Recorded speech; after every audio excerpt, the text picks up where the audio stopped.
Welcome to the Money Hour with host Tina Mitchell and co-host Keelan Harvey.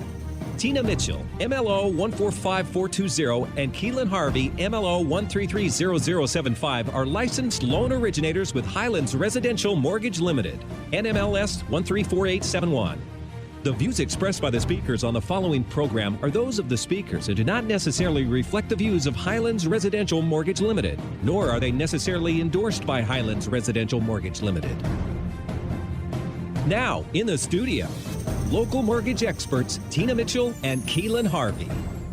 Welcome to the Money Hour on 1150 AM KKNW, the Saturday, June 5th show. You can also listen to our podcast, Facebook premiere show, or on our show YouTube channel. I am your host, Tina Mitchell. And I'm your co-host, Keelan Harvey. Bringing in expert advice and inside knowledge on today's events in our local economy and how they can affect your money. If you are hearing our show at a different time or day, you are listening to a rebroadcast. We are here to answer any questions or connect you with the guests that we have on the show today. Please call the show at 1-855-400-1150. Again, that's 1-855-400-1150 or online at themoneyhour.com. And our lineup for today's show, we have Matthew Hegum of Dashboard Enterprises. Tackle your business financials with the right team of professionals. Also, we have Kathleen Hunter of NW Canine Coalition, how one nonprofit is shining a light on dogs in need of a home. And our last guest on the show today is Dawn Spiegelberg of Heart Coherence LLC, how stress negatively impacts your wealth strategy. Great information and great guest in studio today. For more information on any topic discussed or to connect with our guest on the show today, please call the show at 1-855-400-1150. Again, that's 1-855-400-1150 or online at themoneyhour.com. And we'll start out today's show as we do each week with a little bit of money chat. Money.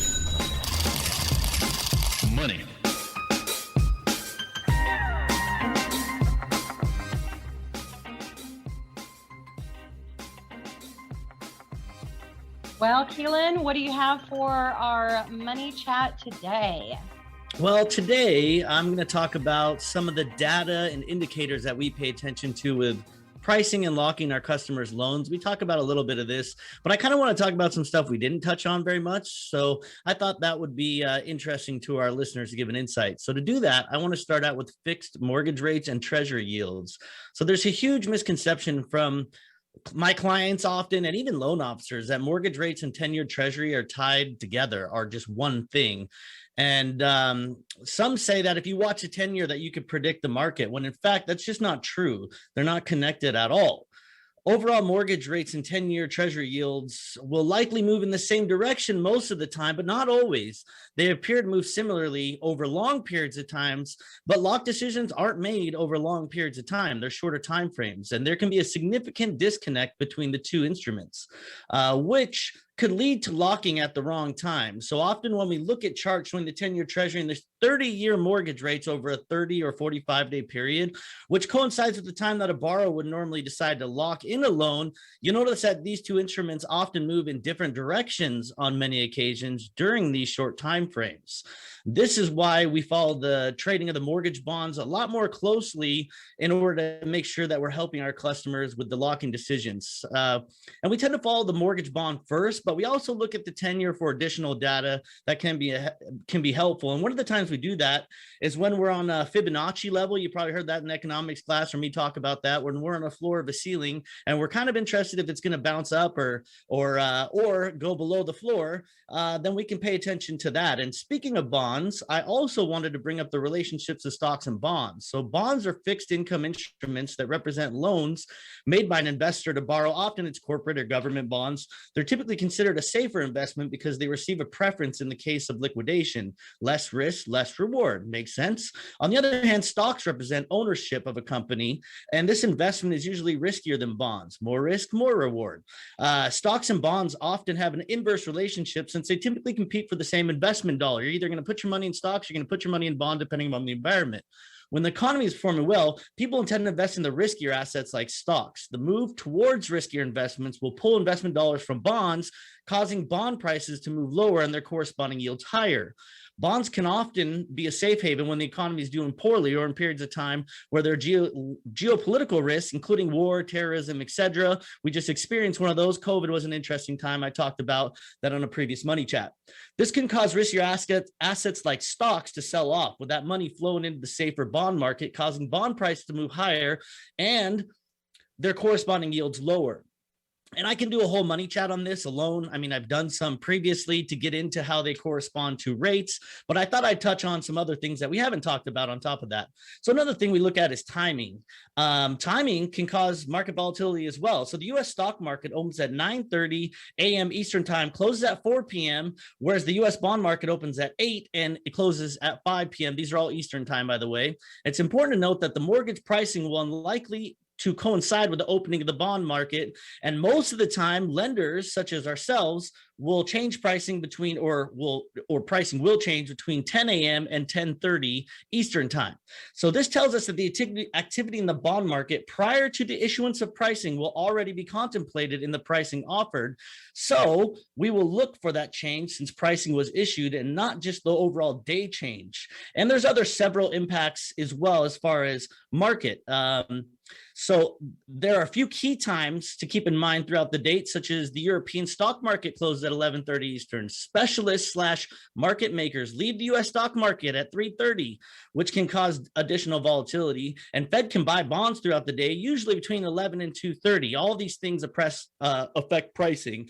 And pay close attention to Tina's Money Chat. She's talking about these reports that specifically correlate with our pricing and what's going to happen. And we do this, and Tina shares this, all in the efforts of getting ahead of where pricing is going to be for our customers and our clients to ensure that we're making the best decisions for them based on data and information. Most people in our position do not do this. So it's really important you have somebody like us who really pays attention and to the market and make sure that they have your best interests in mind. Great Money Chat, Keelan, and great education for our listeners. You can even hear some of the columnists talking about the 10-year treasury and how it's affecting mortgage interest rates. A little bit crazy. Tina Mitchell here with your Money Chat. Initial job claims, which measures individual filing for unemployment benefits for the first time, decreased 20,000 to 385,000, which is the lowest level since the pandemic, and a print finally under 400,000. Continuing claims of those that continue to receive benefits increased by 169,000 to 3.77 million. The pandemic unemployment assistance claims, which gives individual benefits who would not usually qualify, and the pandemic emergency claims, which extends benefits after regular benefits expired, decreased by roughly 45,000 combined. 15.4 million individuals are still receiving benefits throughout all of their programs, which is 366,000 from the previous week. The problem with people coming back to work is twofold. Some could argue that individuals are being incented to stay home because of the additional benefits that they were receiving, while on the other hand, some can't come back to work because of schools are not fully open. After school programs that keep them till you get home for work are closed, and childcare is not open to the degree that it used to be. For those that can't go back to work because of children, that may not get better until we see things go back to normal situations. For those that choose to stay home because they are financially benefiting and making more or making similar to the amount that they don't have to go to work, we likely won't see a real improvement until Labor Day, when the additional benefits expire. Some states chose not to extend the benefits, which we will start to see next week and could expect improvement on these numbers. There is talks that there could be a federal tax credit or signing bonus created by the government to get people back to work. But this doesn't make sense for either of the two scenarios. If you can't go back to work because children, the extra bonus or the tax credit doesn't help you. If you choose to stay home because you are making more, you would likely go back once the extra benefits end, but this would have them earn more money to go back, even though they're already being financially driven to do so. Sounds like a waste of money to me. Now, there is pressure on the Fed to remove some of the accommodation and to start hiking rates and tapering their purchases of mortgage-backed securities and treasuries. Hat tip, David Rosberg. Once the Fed starts hiking rates, there is historically an 80% chance of a recession to follow. This often happens because the Fed goes to the extremes. They provide too much accommodation and then, on the other hand, hike too much. This is one of the things that the Fed may be thinking about and will likely delay them from making gradual changes. Now, the Mortgage Bankers Association released their mortgage application data showing that overall application volume decreased by 4%. Purchases were down 3% and down 2% from this time last year, shining some light on housing and the year-over-year purchase numbers. Inventory levels are down 20% from last year and 50% from 2 years ago. Naturally, this will cause less transactions, but does not mean that the housing market is weak. It is so strong right now, and there's just too much demand and not enough inventory. Additionally, the purchase applications showed down partly due to cash buyers. In April 2020, they represented 17% of the transactions, while today they represent 25% of the transactions. In a cash transaction, the buyer does not need mortgage application, causing these numbers to decline. Lastly, this time last year, right after the lockdowns were lifted, and there was a big surge on purchase applications, making the numbers higher for this period of time. Now, CoreLogic released their home price index report for April, showing that home prices increased 2.1% during the month alone. Prices rose 13% year over year, which is up from 11.3% in the previous report. CoreLogic forecasts that the home prices will rise 1.1% in May, which is the same level they forecasted in April. CoreLogic says that baby boomers are staying in their home longer, which is adding to the inventory issue. Today, they are staying for an average of 13 years, which is 50% longer than the previous generation. Even as they become comfortable listing their homes, they are faced with the reality that if they sell, they may get a smaller home for the same price, or they just can't find any homes out there on the market. Then we have to challenge on the new construction front. Builders are facing high labor cost and material cost, which is preventing them from building, especially on the lower end. Inventory levels are down almost 50% compared to 2019, which is a big reason for the appreciation that we have seen. Tina Mitchell here, and that is your Money Chat. Coming up next on the Money Hour, tackle your business financials with the right team of professionals. Matthew Hegum of Dashboard Enterprises, right here on 1150 AM KKNW.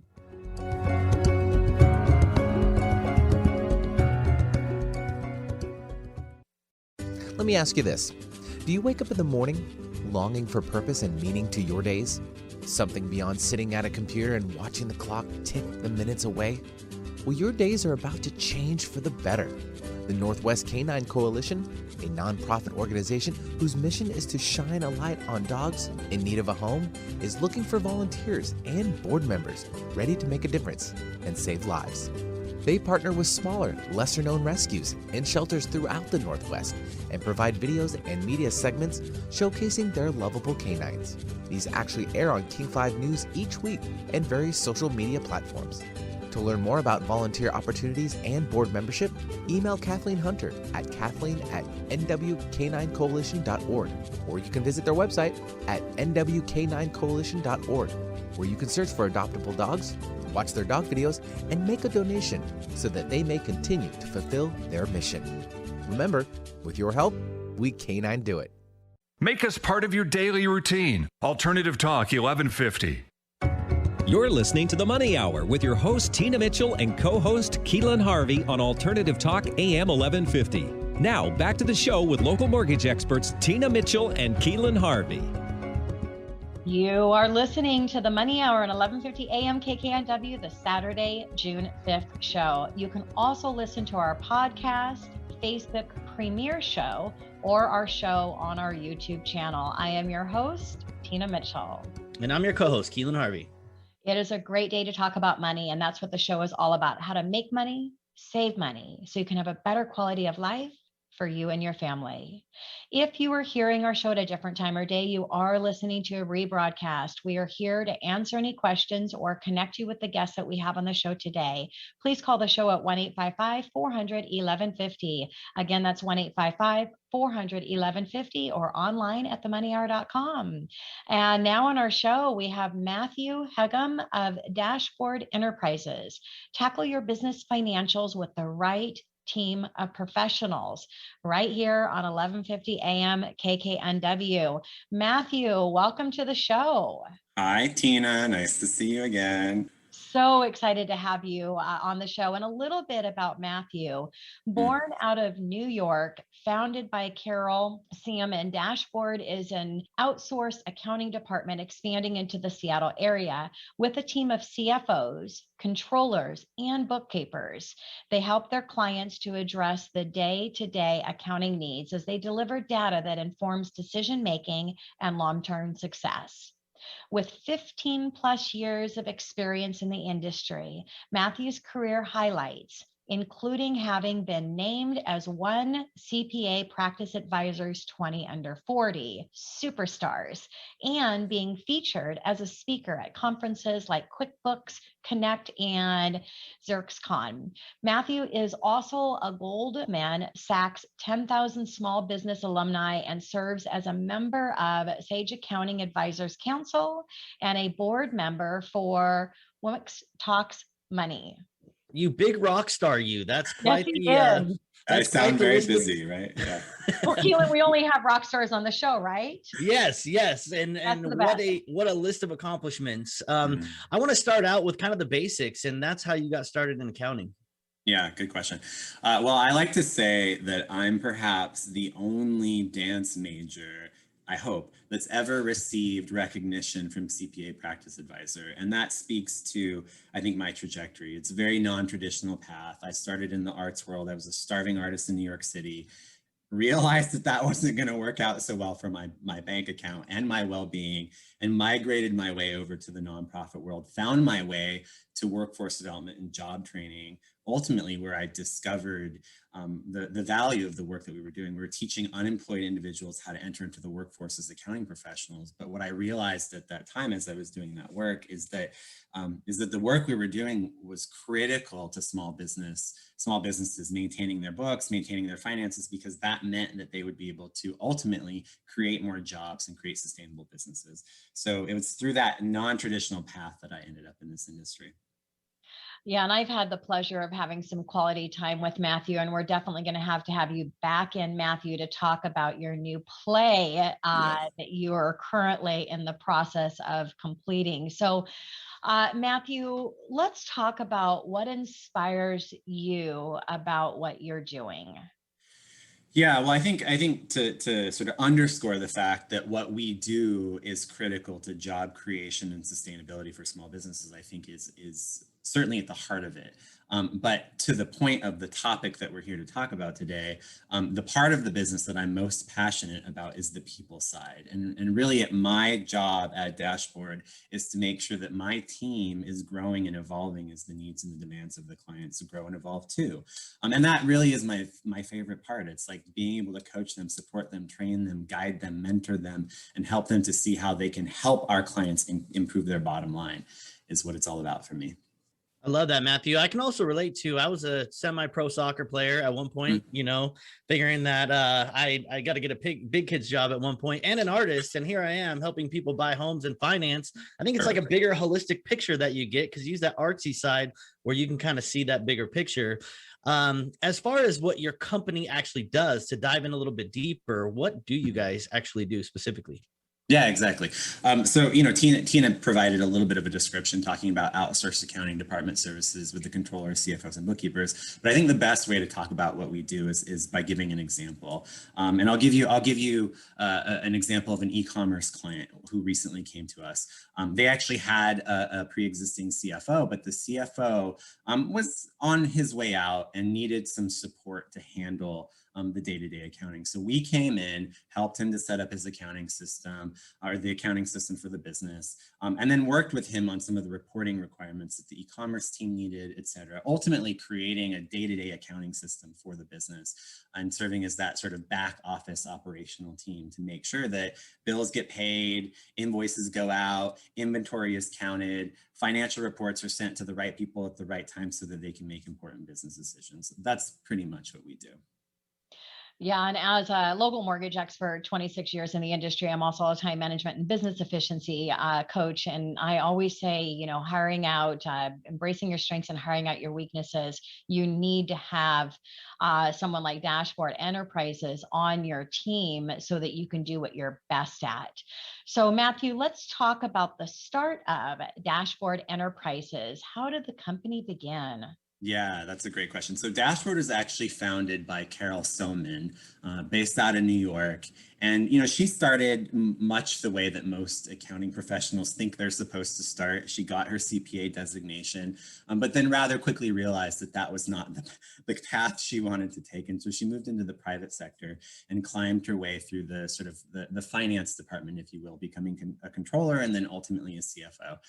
But what was really awesome about that journey is that along the way, you know, she discovered a secret talent, if you will, a talent to find profit leaks. And she saved several businesses, thousands and thousands, if not hundreds of thousands of dollars, not by trying to improve the top line, but by looking at where the business was dripping money along the way and tightening those things up. We like to call her the profit leak queen. At Dashboard. She's definitely a gem. But yeah, that's how we got started. And she was done working with other businesses, and so she decided, you know what, I want to be my own boss. I want to grow my own business. So 9 years ago, she put up the shingle, and here we are 9.5 years later. I mean, how valuable is it? As your business grows, you make more profit, and there's so many ways you could be losing money and have no idea about it. And as Tina's point suggested, if you don't like doing it, you're not going to focus on it. So it just happens, and then you're bleeding somewhere you don't even realize. And that's why you need to get Dashboard and Matthew's team over there to get you all your little holes plugged up here. So yeah, Keelan, as you being a financial advisor, the compound effect, identical to what Matthew's talking about, that compound effect on those little pennies and dollars that add up major over time. We're talking huge money and possibly the life or death of your business. So important that you pay attention to what matters, and that's the money. So what's happening in the industry currently that's impacting clients, Matthew? Yeah, I think these are two really important items that I'm going to share with you because they aren't seen often on the front end, but they do definitely impact the clients who are receiving services from the profession. The first one is really around generational shifts that are occurring. There's a lot of leadership transitions, and that creates some friction on the management side of these businesses as they bring in the next generation. The follow-up to that actually has to do with technology. Technology has had a huge impact on our industry. A lot of the work is moving to the cloud, is automated, and unfortunately, some of the previous generation, they just can't or haven't gotten caught up yet on all the new tools that are available to the inbound clients who are trying to automate and reduce their workload. So those are two big trends that are happening. So Matthew, what is the biggest challenge that you face when trying to support and help your clients right now today? Creating fiscal discipline. We are the ones that say, no, you cannot spend that money. No, you cannot hire that person. No, you have to make a different choice. And really the reason why is because we're trying to help them just to maximize their cash flow. Cash is king or queen, depending on how you choose to say it. And it's critical that you keep that cash as long and as effectively as you can. And then from there, with that change management comes the discipline around not letting those profit leaks find their way back into the business. It's sort of the old patterns and habits that you have to keep at bay. And then the last piece of the puzzle, I think, is helping business owners to realize that they can have a completely different kind of a conversation with their accounting professional, perhaps one that they haven't had before. And that's, I think, that's really one of the biggest challenges, honestly. Yeah, helping them create that new and better habit that's going to serve them at a higher level. Mm-hmm. Mm-hmm. Exactly. So I'm sitting here on the other end of this, and now you got me curious on the top 3 tips you have for business owners when it comes to their finances and business. Got it. So I suggested one already, which is really to change your conversation with your accountant or your accounting professionals, which is a whole other conversation. But the second one that's really big right now is actually looking at your money mindset. The scarcity mindset does not help in having a conversation about cash flow and opportunity. And so we do some coaching in that space. And the third thing I would say, and we do this with all of our clients, even if it's not their intention, is to think about the design of your business as if you were going to sell your business in 5 to 10 years. It requires you to take a different level of integrity around all of the systems, all the structures, all the processes, et cetera. Wow, great advice, Matthew. Team is so important. What kind of an accounting team do you need to have in place to have a successful business? I would say the most important thing is an accounting team that is sitting on your side of the table. There's a lot of adversarial relationships, talking down. I know, you don't know, you're supposed to do this. Our take is sit on the same side with them and be partners in their growth. And that's the most critical piece. Matthew, thank you so much for coming in and joining us on our show. It was a real pleasure to have a conversation with you, and you need to get scheduled. We need to talk about your play. Okay. Yes, we do. Thank you, Tina. Okay.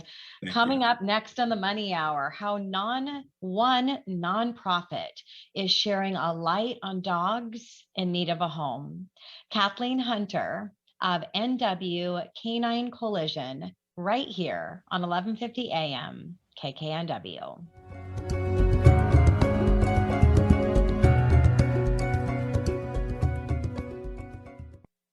Dawn Spiegelberg is a certified coherence coach and ad heart facilitator. In her work over the last 20 plus years, she found evidence of the positive effects of energy fields within and around the body, leading her to study coherence and foster intuitive skills. Heart coherence has surprising benefits, like improves cognitive function, increases persona resilience, and promotes teamwork. For more information about Dawn, visit her website at bodywisebodywork.com. Want to hear something different from talk radio? Keep your dial on Alternative Talk 1150. You're listening to The Money Hour with your host, Tina Mitchell, and co-host, Keelan Harvey on Alternative Talk AM 1150. Now, back to the show with local mortgage experts, Tina Mitchell and Keelan Harvey. You are listening to the Money Hour at 1150 AM KKNW, the Saturday, June 5th show. You can also listen to our podcast, Facebook premiere show, or catch our show on our show YouTube channel. I am your host, Tina Mitchell. And I'm your co-host, Keelan Harvey. We are here to help you build a strong financial blueprint, 1 week and one show at a time. If you are hearing our show at a different time or day, you are listening to a rebroadcast, but we are here to answer any questions.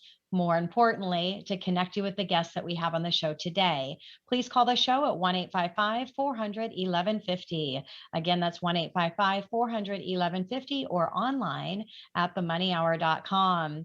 Now in studio, we have Kathleen Hunter of NW Canine Coalition, how one nonprofit is shining a light on dogs in need of a home right here on 1150 AM KKNW. Welcome to the show, Kathleen. Hi, Tina. Thank you for having me. Yes, very excited to have you. And a little bit about Kathleen. Kathleen is the founding board member of NWCC. She has been helping sheltered dogs get adopted since 2013, when she began volunteering at the Seattle Humane. Kathy was the first volunteer to take a shelter dog through the 6-week reactive rover class offered at Seattle Humane. That experience facilitated the dog Coco with being adopted at the age of 12 and lived a very full life for another 3 years. Coco was the first of many project dogs Kathleen has worked with. Often the dogs were right out of the bite quarantine, but that only helped drive Kathleen's desire to help the dogs less fortunate to have the same opportunities to be adopted. Oh my gosh, I'm going to start to cry. And with a plan in place and a hand-picked team of fellow volunteers, every dog Kathleen has had has been placed. How cool, Kathleen. I rescued a dog from Bosnia, believe it or not. So just the last couple of years, and he's great. Let's tell us about NWCC's mission and shine a light on dogs in need of a home. Sure. So our mission is to partner with the smaller rescues and shelters in the Pacific Northwest, and I like to call them the underdogs. So we partner with them, and then we provide media segments for their adoptable dogs. And what that means is that we produce adoptable dog videos of those dogs. And then we showcase those videos on our YouTube channel, NW Canine Coalition, and also on all our social media platforms. So we're on Facebook, Instagram, Twitter, TikTok, LinkedIn, YouTube channel, like I mentioned. And most importantly, we have the Canine Rescue of the Week segment each Monday on King 5. And right next to me here is Moberly. He's our canine rescue this week. So that's what we offer to all the small partner rescues that we're currently partnering with. And we also partner with and collaborate with canine professionals, so trainers, behaviorists, veterinarians, and we've become a hub. So people will come to us, I need a trainer, I need a vet, whatever it might be. So that's what we do in a nutshell. That's awesome, Kathleen. What an amazing service that you're providing to our community. What about community partnerships? Right. So we're also becoming a hub, and we connect the dots between what it is we do and people that we know, and then connecting those dots out there. And one of those dots is a very special one. It's new, and it's connecting with Darwin's Natural Pet Foods. We have a new program called Food for Fosters. So with Darwin's and our partner rescues, they are offering food to the dogs in their care, the rescue dogs in their care, for free. So NWCC, we coordinate with the rescues. I take the orders, okay, who has a dog who could benefit from this diet? And so many dogs in rescue are behaviorally challenged. They might have medical concerns. And so having this special diet is particularly critical and helpful to them. And what I like to say is that a happy dog on the inside is going to be a happy dog on the outside, which then makes them more readily adoptable. So we have this program. It's in the early stages. It's about a month old. And so I take the order 1 week, and then the next week is pickup. And I will also deliver the food to some of the partner rescues who can't make it out on that particular day and time, or are too far out. I've gone over to Bremerton for one delivery. I think I'm going to Whidbey in a week. Yeah. So we'll do whatever it takes to help the dog in need. Well, So it sounds like it's definitely hooked up for sure. And happy dog, happy home, parents and kids. Yeah, exactly. So can you dive into how the NWCC came about? Sure. So I am so fortunate because I'm able to take my past life, my undergrad working in radio, television, broadcasting, was company manager for San Diego Civic Light Opera. I was an elementary school teacher. I have a legal background. So I've been able to put all of that together, in addition to my volunteer work with dogs, put it all together and form Northwest Canine Coalition. So it was literally one night over dinner, my husband and I are talking about the small rescues and who is doing what I was doing for a big organization. And we started brainstorming, and that night our logo was designed. He designed our logo, and 2 months later we launched. So and I had the connections with King 5 and started off with one segment a month. And then they asked, hey, can you do something each week? And of course I said yes. And so pre-COVID, we were going into the studio once a week with a dog. And then once COVID hit, of course, everybody's out of the studio, but they're so supportive, and we haven't skipped a beat, and we've had a dog every week. Yeah, passion, purpose, business, nothing better than that. So Kathleen, can you share a little bit more about your background and experience with rescue dogs? Sure. So after I was teaching, I became a private tutor so that I could care for my mom when she was seriously ill. And then I took a break from everything and started volunteering at the shelter here. And I plowed my way through the behavior program. And I wanted to work with the dogs who were having a tough time getting adopted. the ones who had the behavioral challenges, the medical needs, the same dogs that we like to showcase and shine a light on with NWCC. And I would see dogs like, well, what, this one dog, Coco, that you mentioned in the opening, each week I went, it's like, wait, she's becoming more and more reactive. What can we do for her? And she is a senior dog. So she had so many boxes checked against her. And so people say, well, let's think outside of the box. My response to that is there's a box. Like, we do whatever, let's do whatever. Because I took her through the training class. She got interest. The woman who ended up adopting her started taking the remainder of the training classes with me, so that was a seamless transition. And then she was adopted, and it was a huge moment for me. And it's like, this is it. And so then, I'd come up with another project dog. Literally the day after they were out of bite quarantine, I would start working with them. That is so cool, because you're basically getting these dogs at the source of where they are. So people, because people, oh, that one barks, right? Oh, that one this, when they walk by, and they, you're training these dogs to be perfect for people, which increases the chance of them getting adopted. What a genius idea. Tell us more about why people should choose Northwest Canine Coalition, Kathleen. Well, one, we're a nonprofit organization. We're a small organization, just like the partner rescues that we work with. But we are the one-stop. It's the one-stop shopping. You can go to our website, look at all of the adoptable dogs from the various partner rescues that we partner with. You can watch their videos all on our website. You can also go to the Rescues and Shelters page, and you can click on those rescues and see which dogs they have available, because we don't have every dog, of course, on video yet. So it's one place to go. We're there to help you. If you need help getting the application, if you have questions, you want connections, we're there. Also, if you have a dog that you need to rehome for whatever reason, we can help you do that. We'll connect you with our partner rescues. If you find a dog, we can help you with that. If you have items for dogs that you want to donate, we can help you with that too. So we're literally one stop, and we can help so many. Yeah, I wish I would have known you, Kathleen, when my mother-in-law needed to go into care and we had to find her dog a home. It was quite the process.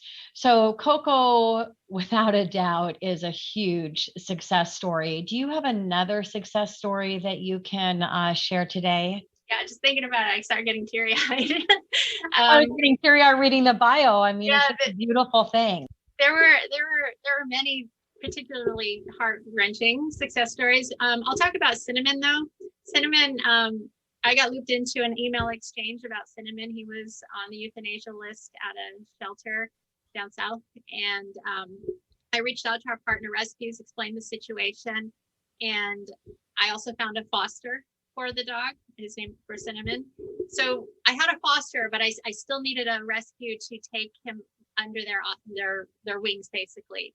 And so one of our rescues, they said, yes, we can take him. It's like, perfect. So I'm, that intermediary, getting the paperwork back and forth, and then met up with the foster. We met in the parking lot. He was transferred up that day, and I had been on 2 video shoots earlier in the day. So then we swing by, we pick up Cinnamon, and I had him scheduled for TV appearances.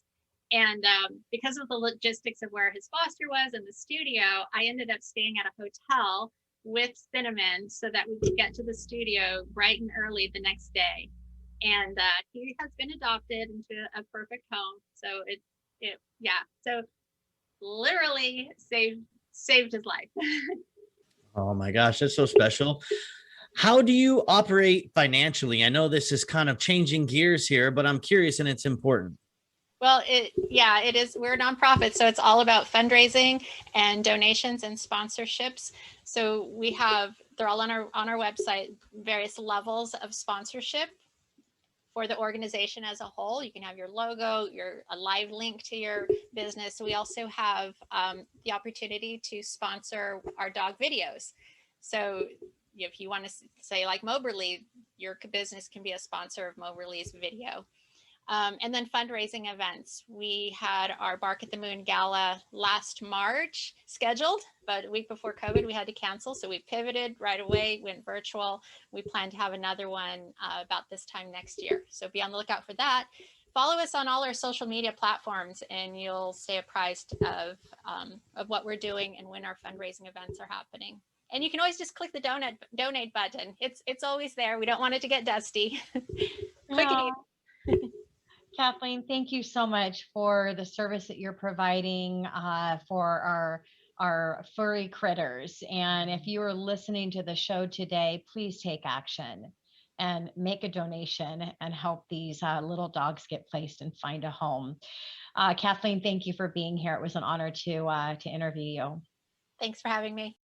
Coming up next on the Money Hour, how stress negatively impacts your wealth strategy. We have Dawn Spiegelberg of Heart Coherence LLC right here on 1150 AM KKNW.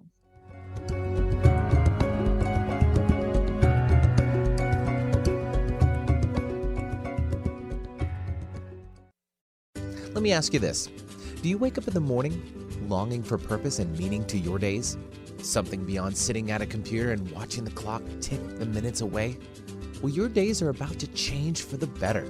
The Northwest Canine Coalition, a nonprofit organization whose mission is to shine a light on dogs in need of a home, is looking for volunteers and board members ready to make a difference and save lives. They partner with smaller, lesser-known rescues and shelters throughout the Northwest and provide videos and media segments showcasing their lovable canines. These actually air on King 5 News each week and various social media platforms. To learn more about volunteer opportunities and board membership, email Kathleen Hunter at kathleen@nwk9coalition.org, or you can visit their website at nwk9coalition.org, where you can search for adoptable dogs, watch their dog videos, and make a donation so that they may continue to fulfill their mission. Remember, with your help, we canine do it. Easy on the ears, good for the soul. Alternative Talk 1150. You're listening to The Money Hour with your host, Tina Mitchell, and co-host, Keelan Harvey on Alternative Talk AM 1150. Now, back to the show with local mortgage experts, Tina Mitchell and Keelan Harvey. You are listening to the Money Hour on 1150 AM KKNW, the Saturday, June 5th show. You can also listen to our show on podcast, our Facebook premiere show, or you can listen to our show on our YouTube channel. I am your host, Tina Mitchell. And I'm your co-host, Keelan Harvey. We bring into studio each week the best of the best experts in our local market. We're here to help you in today's economy. And now in studio, we have Dawn Spiegelberg of Heart Coherence LLC, how stress negatively impacts your wealth strategy, right here on 1150 AM KKNW. Dawn, welcome to the show. Thank you, Tina. It's a pleasure to be here. Thank you. And a little bit about Dawn. She is a certified coherence coach and ad heart facilitator. In her work over the last 20 years, she found evidence of the positive effects of energy fields within and around the body. Adhering her to her study, coherence and foster intuitive skills. Heart coherence has surprising benefits like improves cognitive function, increases persona resilience, and promotes teamwork. The innovative practices of heart coherence propelled her business, which was named Best of Bothell 2018.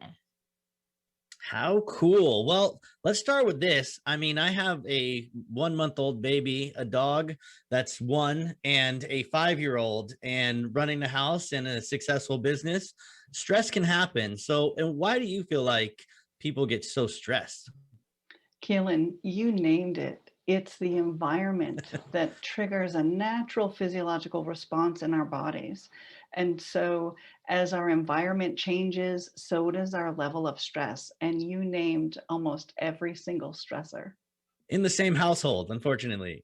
Yeah. Yeah, all in the same household. I wouldn't change it though. I'm a happy guy.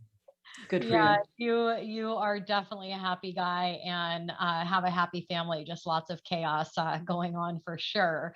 So Dawn, prior to COVID, what was the number one stressor?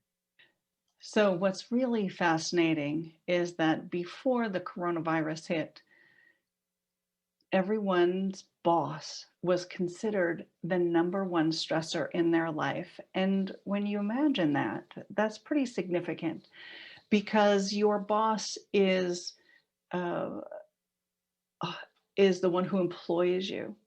Your boss provides that job security that people rely on. They're also managing how much you make and whether or not you get a raise. So you can imagine that interactions and the position that a boss has over an individual would cause a lot of stress. And that's why the boss is number one. Well, I sure hope for my teammates as their so-called boss. I like to call myself the leader of the team. I didn't cause any stress, but also just stress of the unknown of how that leader is going to lead the organization to ensure everything's going to be okay on the other side of COVID. Crazy. Exactly. Tina, you are the coolest boss that anybody can ever have. If you only knew Aw. Tina, she's awesome. So, and I'm around the team all the time, and she's a rock star. So, don't believe that for a second. You are amazing. Now let's talk about stress as a natural response, because I know inherently in us there's fight or flight. Why is stress so unhealthy? So fight or flight is a mechanism to keep us safe, to keep us protected. And the truth is, if there is a threat in our environment, then our body is designed to use up all the available energy in order to keep us safe. So stress in and of itself isn't unhealthy. It's actually based in survival. What's unhealthy is the prolonged stress, the stress that doesn't get dealt with. Consistent, persistent stress is what's most unhealthy. I just last night was having a conversation with a close girlfriend and business partner of mine, and talking about how she avoids a stressful situation that's coming into her life currently. And I said, you don't want to do that. You need to tackle it straight on, and then find techniques and things that you can allow that stress to release so you can move away from it. So Dawn, let's talk about what causes people to feel so stressed. So the reason that we feel stressed is directly based on our perceptions and our experiences, our past experiences. So I have an example. Young children, they don't know not to pull a dog's ears. That makes sense. They pull a dog's ears and they get bit. And that's the experience that's developed. And what's amazing is a child can have a different response based on the child's personality. So one child may be afraid of all dogs after being nipped because they pulled their ear. One child may be just afraid of that breed of dog, and yet another child may be afraid of just that dog, and it didn't matter what the breed is. So our responses to the experiences we have are all different. What this actually means is that there's always a one-to-one relationship to the cause of our stress. And when it comes to making wealth decisions, we don't always see what the causes are that are contributing to our stress. So if you, for example, make the choice and wait to sell a stock or some other investment and something causes it to dive, it probably wasn't your choice to sell it at that time, right? But other factors. However, our brains are designed to look at the pattern, and it searches for the reason of our stress, for our stress. So what may happen is it gets stuck on believing that actually it was your choice in that moment to sell. And then in the future, you may be hesitant to sell again. So stress actually changes the way we think and how we think, and it especially affects our wealth strategies. I feel Tina especially is really good at this, and she's helped me over the years, and I've worked on it forever. I just feel like we focus on ourselves, and there's nothing that really stresses me out because I realize it's how I'm perceiving the situation, and how I react to it makes all the difference in the world. So when right before the show, you dogs barking, babies going nuts, families leaving, I'm focusing on the show. I'm not just going to dive into that and let it affect me. But if I did, I'd be curious on what that initial effect of that stress would be, let's say on work. So that's a great question. And having experienced stress, you know that fatigue comes into play. And when we are under stress for long periods of time, it draws our energy, it depletes our energy stores. And so, because we're fatigued, it decreases our performance. It also affects your attitude. So, you did a great job of coming on the show. We had no idea that you had so many things going on behind the scenes. But when you're here, you're focused, right? Other people may not be able to do that, and they may bring a more negative vibration to the workplace. And so that also affects performance. And then lastly, prolonged stress contributes to burnout. And we all have heard about burnout. And burnout happens because we're not renewing our energy stores. All the available energy during stress is used up because of our perception and understanding of stress. So, Keelan, you did a great job of getting to the show and not looking stressed. Thank you. Thank you very much. So awesome. Now we can get a visual of what's happening behind the scenes as Keelan's right here with this big smile on his face and rocking the co-host position. So, Dawn, stress in a temporary space can be a good thing, can it not? Yes. Many people actually learn to leverage stress to their advantage. So, for example, a speaker before going on stage may be a little nervous, and they can use that stress to propel them into leverage and to energize themselves so that they meet the crowd with connection and excitement. Intimacy with our spouses is a stress and then a release of stress. So when we practice using stress and the benefits of stress, it actually can move us forward in life. It's really amazing. Yeah, as a keynote speaker, sometimes talking in front of hundreds of people, sharing the most vulnerable times of my life, I get that. And I change it. This is excitement and energy, which is going to help me rock the stage at a higher level. Just what you shared, Dawn. Beautiful. Don, what's a tip for those that are listening to us today on ways they can stop just stressing so much? So know what triggers your stress. That's first and foremost, because sometimes people don't know what it is. Second, limit your exposure to that. So unfortunately, Keelan, in your situation, you're not going to be able to limit your exposure to dogs and new babies and that. But it is important to actively decrease and dissipate the stress that you experience. So take breaks for yourself, take time to yourself, and then avoid making decisions while you're under stress and duress, because the fatigue factor, it decreases your cognitive function. You won't be making the best choice if you're under stress. Yeah. So, Dawn, work can cause you stress, and you don't necessarily want to quit your job, start a new one, get new stress, and go through that cycle. So what tips do you have for someone that's listening that their work causes them stress? Tina, you gave a great example with regard to getting up in front of people and speaking, and you mentioned shifting that energy and creating excitement.